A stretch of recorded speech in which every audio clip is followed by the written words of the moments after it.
Hello दोस्तों, आप सभी का स्वागत है मेरे YouTube चैनल पे। आज हम लोग क्लास 6 साइंस का चैप्टर 7 पढ़ रहे हैं बच्चों, जिसमें हमें पढ़ना है पेड़ पौधों की दुनिया के बारे में। इससे पहले बच्चों, इस चैप्टर का पहला वीडियो ऑलरेडी अपलोडेड है, तो अगर आपने उस वीडियो को नहीं देखा है तो उस वीडियो को भी जा करके देख लीजिए। तो जो इससे पहले जो चीजें समझाई गई हैं वो आपके लिए क्या होगा, बहुत ही आवश्यक होगा, वो अच्छा रहेगा। ठीक है, तो आइए शुरुआत करते हैं इस चैप्टर को। और इससे पहले जो वीडियोस था इस चैप्टर का, उसमें हम लोगों ने पढ़ा था कि साग किसे कहते हैं, झाड़ी किसे कहते हैं और वृक्ष किसे कहते हैं, उनमें क्या डिफरेंस होता है, ये समझने का प्रयास किया था।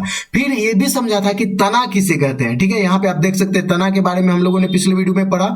उसके बाद पढ़ा कि जड़ का क्या कार्य होता है, जड़ जो होता है वो किस प्रकार का होता है। ठीक है, ये मूसला जड़ और रेशेदार जड़ क्या होता है, इसके बारे में भी हम लोगों ने पिछले वीडियो में पढ़ा है। तो अगर आपने नहीं देखा है, और फिर ये देखा था कि जड़ का क्या कार्य होता है और तना का क्या कार्य होता है। ठीक है, अब हम लोग पढ़ेंगे कि तना से कैसे संवहन होता है। संवहन करने का मतलब क्या है कि जो भी खनिज, लवण और जल जो है वो जड़ के द्वारा अवशोषित करके पत्तियों तक भोजन बनाने के लिए कैसे पहुंचाया जाता है, उसका एक प्रयोग करके, क्रियाकलाप के द्वारा प्रयोग करके समझने का प्रयास करेंगे। तो देखो, क्रियाकलाप के लिए करना क्या है। तो पहले बताया गया क्रियाकलाप 1 में क्या, कि आप जो पौधे बाहर से लाए थे, हम लोगों ने पिछले वीडियो में पढ़ा था कि बाहर जाना है, कुछ पौधे उखाड़ करके लाने हैं और उनके साथ क्या करना है, प्रैक्टिकल करना है। तो बोला है क्या कि आप जो पौधे बाहर से लाए थे उनमें से कुछ पौधों की जड़ काट देता था, उन्हें विद्यालय परिसर या गमलों में लगा दें, मिट्टी में पानी डाल दें, जड़ कुछ जड़ वाले पौधों को भी लगा दें एवं उनमें भी पानी डाल दें। 4-5 दिनों तक दोनों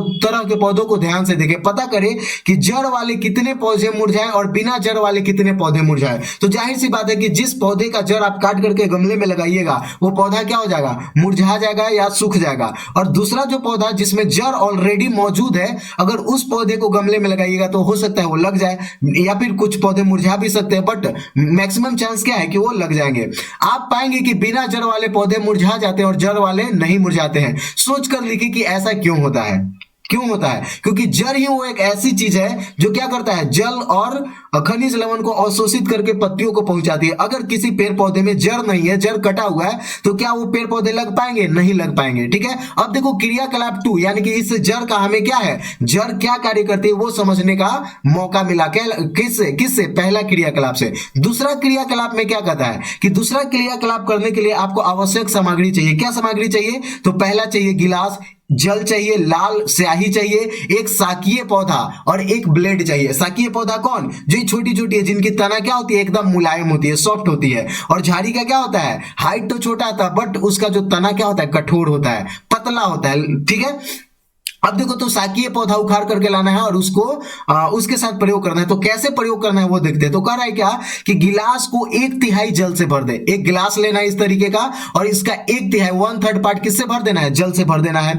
गिलास के जल में लाल स्याही की कुछ बूंदे डालकर हिला ले। साकीय पौधे के तने को काटकर चित्रानुसार गिलास भरे गिलास में रख दे, यानी कि इस प्रकार से इसके तने को काट करके गिलास में रख देना है। अगले दिन गिलास में रखिए साकीय तने के ऊपरी व निचले सिरे को ध्यान से देखें।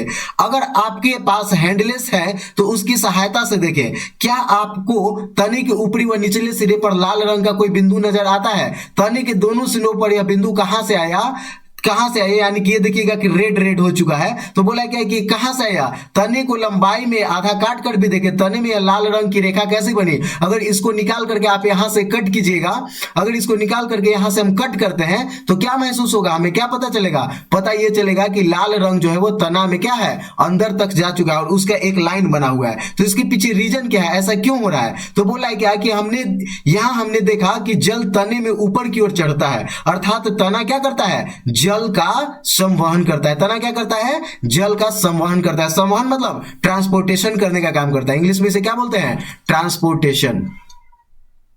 ट्रांसपोर्टेशन करने का काम करता है। ठीक है, अब देखो, लाल स्याही की भांति जल में विलीन खनिज लवण भी जल के साथ तने में ऊपर की ओर जाते हैं। जैसे लाल स्याही यहां पे क्या किया, लाल स्याही जो ये तना ऊपर की ओर भेज दिया, उसी तरीके से जो खनिज लवण है वो जल में घुल करके कहां पहुंच जाते हैं, पत्तियों तक पहुंच जाते हैं। और ये पत्तियां भोजन बनाने में क्या करते हैं, इन खनिज लवण और जल का उपयोग करते हैं, जो तना के द्वारा क्या आए थे, ऊपर की ओर पत्तियों के पास आए थे। ठीक है, ये समझ में आया। अब देखो, पत्तियों के कई गुणों के बारे में आपने पिछली कक्षाओं में जाना है। आइए एक और गुण का पता लगाएं।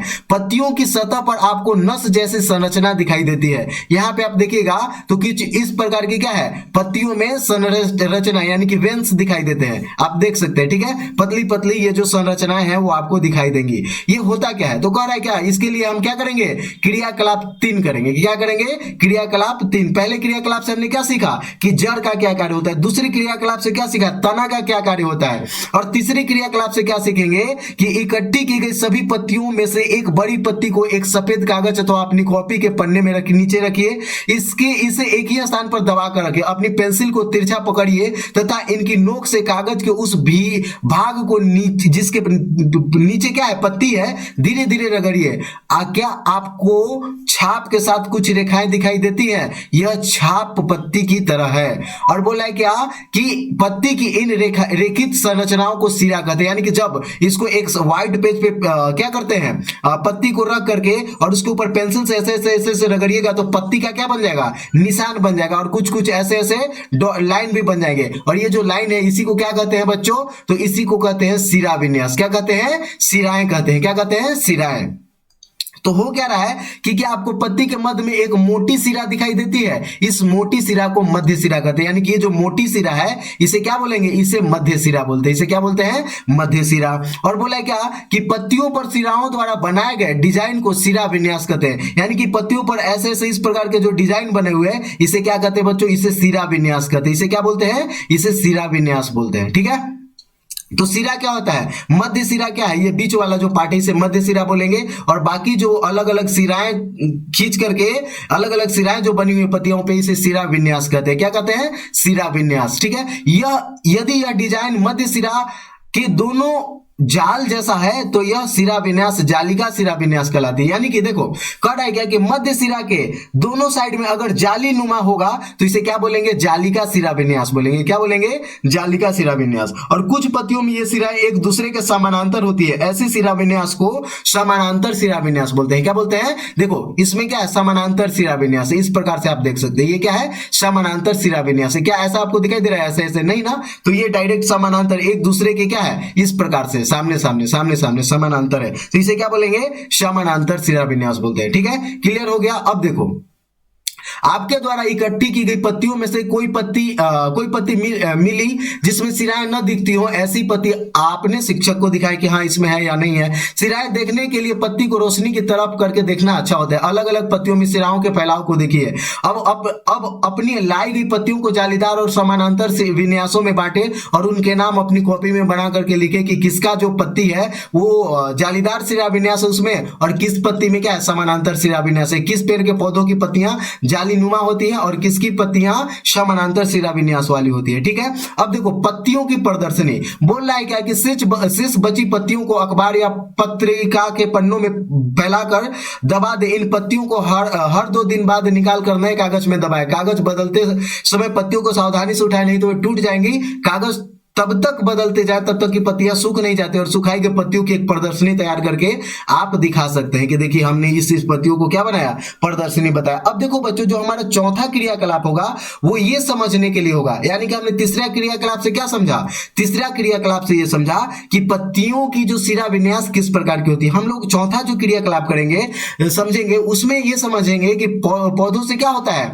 जलवाष्प निकलता है। क्या निकलता है बच्चों, जलवाष्प निकलता है। ठीक है, अब इसके लिए क्या है कि पौधा हमें आवश्यक सामग्री क्या चाहिए, तो एक पौधा चाहिए, एक पॉलिथीन के 2 पारदर्शी थैले चाहिए तथा एक धागा चाहिए इस प्रकार से। और पॉलिथीन हम क्या कर देंगे, यहाँ पे बांध देंगे। क्या कर देंगे, बांध देंगे। देखो इस गतिविधि को दिन के समय जब धूप खिली हो उस समय करें। किसी स्वस्थ भली भांति सिंचित और धूप में स्थित पौधों की पत्ती वाली शाखा को चित्रानुसार एक पॉलिथीन की थैली में ढककर धागे से बांध दे। दूसरी पॉलिथीन को खाली थैली पर भी धागा बांधकर धूप में रख दे। ठीक है, इस प्रकार से ऐसे, और एक पौधा को ऐसे बांध करके रखें। ठीक है, कुछ घंटे के बाद पॉलिथीन की थैली के आंतरिक पृष्ठ को ध्यानपूर्वक देखें। क्या किसी थैली के अंदर जल की बूंदें दिखाई देती है, किस थैली में जल की बूंदें दिखाई देती है, क्या आप बता सकते हैं कि ये बूंदें कहां से आई। और जल की क्या बोला, ये बूंदें पत्ती से जलवाष्प के रूप में निकलती है। इस क्रिया को वाष्पोत्सर्जन कहते हैं। क्या बोलते हैं बच्चों, वाष्पोत्सर्जन। और इस प्रक्रिया के द्वारा पौधे बड़ी मात्रा में जल को वायुमंडल में छोड़ते हैं।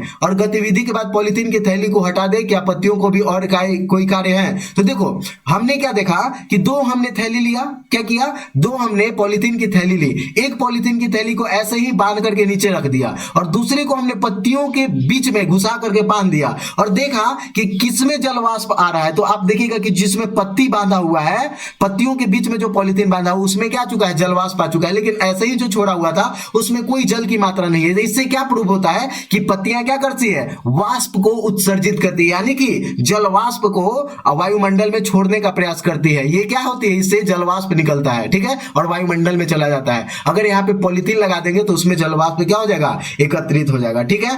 अब देखो, अब हमें समझना है बच्चों बीज के बारे में। किसके बारे में समझना है, बीज के बारे में। तो बीज क्या होता है, तो देखो कह रहा है क्या कि सेम, अरहर, मसूर, मक्का, धान आदि के बीज इकट्ठा करें। इनमें से किन्हीं दो, जैसे कि सेम हो गया तथा मक्का के कुछ बीज एक बर्तन में भिगो दे, भिगाकर बीज फूल जाते हैं और उन्हें खोलकर अंदर से देखना ज्यादा आसान हो जाता है। बीज का छिलका हटाए, छिलका हटे बीज को अंगुलियों से हल्का दबाएं। मक्के के बीज में एक ही बीज पत्र होता है, अतः इसे एक बीज पत्री कहते हैं। और सेम के बीज के दो भाग हो जाते हैं, ये दोनों गुदेदार भाग बीज पत्र हैं। इस प्रकार के बीज को द्विबीजपत्री कहलाता है। तो देखो कह रहा है क्या कि अगर आप मक्के के बीज को भिगो करके उसको दबाइएगा, इसको छील करके दबाइएगा, तो उसमें एक ही प्रकार का क्या है, पार्ट निकलेगा। उसमें दो भाग नहीं होगा, इसका एक ही भाग रहेगा। तो इसे क्या बोलते हैं, एक बीज पत्री बोलते हैं। यानी कि मक्का किस प्रकार का है, एक बीज पत्री है। वही अगर सेम का जो बिया है, सेम का अगर सीड को आप दबाइएगा तो ये दो भागों में क्या हो जाता है, बट जाता है, इस प्रकार से। तो इसे क्या बोलते हैं,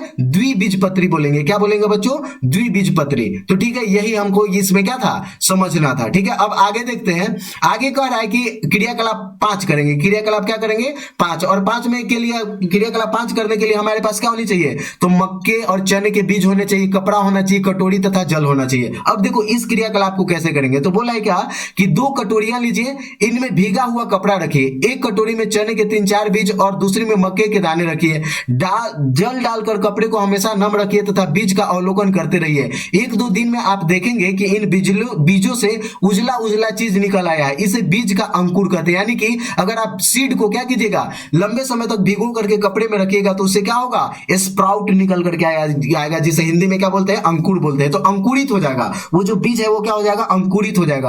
और बीज को हल्का हल्का नम बनाए रखिए। लगभग सप्ताह बाद आप देखेंगे कि इसमें पौधे की तरह संरचना निकल आई है। जी हाँ, यह वास्तव में चना तथा मक्का का शिशु पौधा है। यदि आप इसे सही तरीके से मिट्टी में डालकर देखभाल करें तो यह बाद में धीरे धीरे वृद्धि कर चना तथा मक्का का वयस्क पौधा बन जाएगा।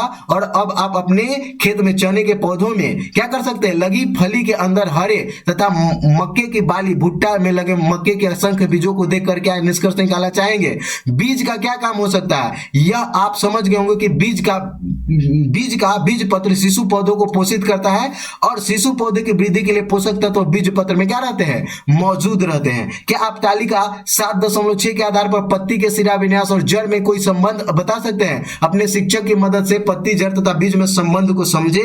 और एक व्यक्ति है जिसका नाम है, एक स्टूडेंट गंगा के दिमाग में एक विचार आया, क्या है, यदि वो जानना चाहती है कि पौधे की जड़ किस प्रकार की होगी तो उस पौधे को उखाड़ने की जरूरत नहीं है, वह पौधों की पत्तियों देकर के जवाब दे सकती है। कैसे कि अगर किसी भी पत्ती का, यहां पे देखो करीम ने कहा कि जिन पत्तियों में समानांतर सिरा विन्यास होगा उसकी जड़ कैसी होगी, रेशेदार होगी और बीज कैसा होगा, एक पत्री होगा। फॉर एग्जाम्पल आपको दिखाते हैं, जैसे देखो ये जो मक्का का पत्ती है, देखो मक्का का जो पत्ती है उसमें कैसा सिरा विन्यास है, इसका समानांतर सिरा विन्यास है। कैसा है, समानांतर सिरा विन्यास। इसलिए इस मक्के के पौधे का जो जड़ होगा वो कैसा होगा, रेशेदार होगा। कैसा होगा, सॉरी ये हाँ रेशेदार होगा। कैसा होगा, रेशेदार होगा। जैसे यहाँ पे आप देख सकते हैं इस पिक्चर में, यहाँ पे जो मक्के का जड़ होगा वो किस प्रकार का होगा, रेशेदार जड़ होगा। कैसा होगा, रेशेदार जड़। यानी कि जिस पौधे की पत्तियों का जो विन्यास होगा वो समानांतर सिरा विन्यास वाला होगा, उसके जड़ कैसे होंगे, इस प्रकार के होंगे। और बीज किस प्रकार का होगा, एक बीज पत्री होगा। वहीं अगर बात करें जिस पौधे की पत्तियों का सिरा विन्यास जालिका होगा, उसका जो जड़ कैसा होगा, तो मुसला जड़ होगा। कैसा होगा, मुसला जड़। फॉर एग्जांपल आपको दिखाते हैं आम की पत्ती को देखिए। अगर आप आम की पत्ती को यहाँ पे देखते हैं, देखिए नीचे होगा कहीं, हाँ ये देखिए आम की पत्ती का अगर सिरा विन्यास देखिए तो किस प्रकार का है, ये जालीनुमा है कि नहीं है, जालीनुमा है। तो इस प्रकार के इस आम का जो जड़ होगा वो कैसा होगा, ये कैसा होगा, मूसला जड़ होगा। इस आम के पेड़ का जो जड़ होगा वो कैसा होगा, मूसला जड़ होगा, ना कि झकड़ा या रेशेदार जड़ होगा। तो समझ में आ गया कि अगर जिस पत्ती का सिरा विन्यास कैसा होगा, जालिका नुमा होगा, जालीनुमा होगा, उसका जड़ कैसा होगा, ये मूसला जड़ होगा। और जिस पत्ती का सिरा विन्यास समानांतर होगा उसका जड़ कैसा होगा, झकड़ा होगा। ठीक है, तो इस वीडियो में जैसे आप गेहूं के पत्ती को भी देख सकते हैं, ठीक है, गेहूं की पत्ती को, धान की पत्ती को आप देख सकते हैं। इस प्रकार की पत्तियों को अवलोकन कीजिएगा तो आपको पता चल जाएगा उन सब की पत्तियों का जो सिरा विन्यास कैसा होता है, समानांतर होता है। और आम का देख लीजिए या फिर और भी जो बड़े बड़े पेड़ हैं उनका देखिएगा पत्ती का सिरा विन्यास कैसा होगा, जालीनुमा होगा। और वो क्या है, उनके जड़ कैसे होंगे, मूसला होंगे। ठीक है, तो हमने इस चैप्टर में क्या सीखा कि पेड़ पौधों को 3 वर्गों में बांटा जा सकता है। कौन किस में, पहला शाख, दूसरा झाड़ी, तीसरा वृक्ष। जड़ 2 प्रकार के होते हैं, मूसला जड़ एवं झकड़ा जड़। अलग अलग पौधों की पत्तियों की जमावट भिन्न भिन्न होती है, ये भी हमने देखा। पौधों में जल एवं खनिज लवण संवहन, खनिज लवण का संवहन तना द्वारा होता है। और पत्तियों में जालिका रूपी या समानांतर सिरा विन्यास होता है। और बीज 2 प्रकार के होते हैं, एक बीज पत्री और दूसरा द्विबीज पत्री। ठीक है, तो इस वीडियो में इतना ही रहने देते हैं, ये चैप्टर कंप्लीट हुआ। नेक्स्ट वीडियो में हम लोग इस चैप्टर के जितने भी क्वेश्चन आंसर हैं उन सबको करने का प्रयास करेंगे। ठीक है, तो मिलते हैं नेक्स्ट वीडियो में बच्चों, तब तक के लिए धन्यवाद, टेक केयर। और हाँ, आप कमेंट करके जरूर बताइएगा कि ये वीडियो कैसा लग रहा है, बहुत अच्छा रहेगा। ठीक है, और अभी तक चैनल को सब्सक्राइब नहीं किया तो प्लीज चैनल को सब्सक्राइब भी कीजिएगा, वीडियो को लाइक कीजिए और अपने दोस्तों के साथ शेयर करना नहीं भूलिएगा। ठीक है, तो मिलते हैं नेक्स्ट वीडियो में, तब तक के लिए धन्यवाद, टेक केयर।